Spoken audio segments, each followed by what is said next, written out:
Now humans are developing even bigger powers than ever before. We are really acquiring divine powers of creation and destruction. We are really upgrading humans into gods. We are acquiring, for instance, the power to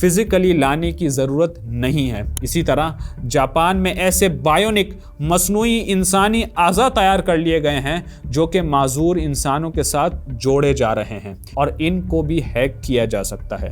اسی طرح China میں ایک electronic انسانی skin یعنی جلد تیار کر لی گئی ہے جو کہ انسانوں کے پھٹوں میں یعنی ٹیشوز کے اندر سرایت کر دی جاتی ہے اور پھر اس کے ذریعے انسان کے صحت کے بارے میں ڈیٹا معلوم کیا جاتا ہے اور وہ بھی ہیک کی جا سکتی ہے۔ ناظرین، یہ بہت ابتدائی مراحل کی چھوٹی چھوٹی لیکن انتہائی اہم مثالیں تھیں۔ ایسی اور بہت ساری مثالیں ہیں جس سے ہمیں فیوچر کے اس ٹرانس ہیومنزم کے خطرے کے بارے میں مزید بہتر انداز میں تفصیلات ملتی ہیں کہ کس طرح انسانوں کے جینز اور جدید ٹیکنالوجی کے ذریعے سے انسانوں کو مزید طاقتور سرمایہ دار طبقے کی غلامی میں ڈالنا چاہتے ہیں۔ ٹرانس ہیومنزم کا یہ نظریہ دراصل الحادی معاشی نظام کیپٹلزم کے نتیجے میں پیدا ہونے والا ایک ایسا نظریہ ہے جس کا ایک اہم مقصد یہی ہے کہ پوری انسانیت کو ان کیپٹلسٹ طاقتور سرمایہ داروں کی غلامی میں دھکیل دیا جائے، اور ٹرانس ہیومنسٹ اس مقصد کو پورا کرنے کے لیے انسانوں کو ٹیکنالوجی کی ترقی کا دھوکہ دیتے ہیں۔ اور آخری بات یہ ہے کہ اس سیریز کی پہلی قسط میں ٹرانس ہیومنسٹ کا خواب ہمیشہ زندہ رہنے والا انسان کا جو تذکرہ کیا گیا تھا، اس کے پیچھے ان ٹرانس ہیومنسٹ کا آخر کیا فلسفہ ہے اور اس کا نتیجہ کیا نکل سکتا ہے، اس کے بارے میں ہم اسی سیریز کی اگلی اور آخری قسط میں بات کریں گے۔ آپ کے انتظار کا بہت شکریہ۔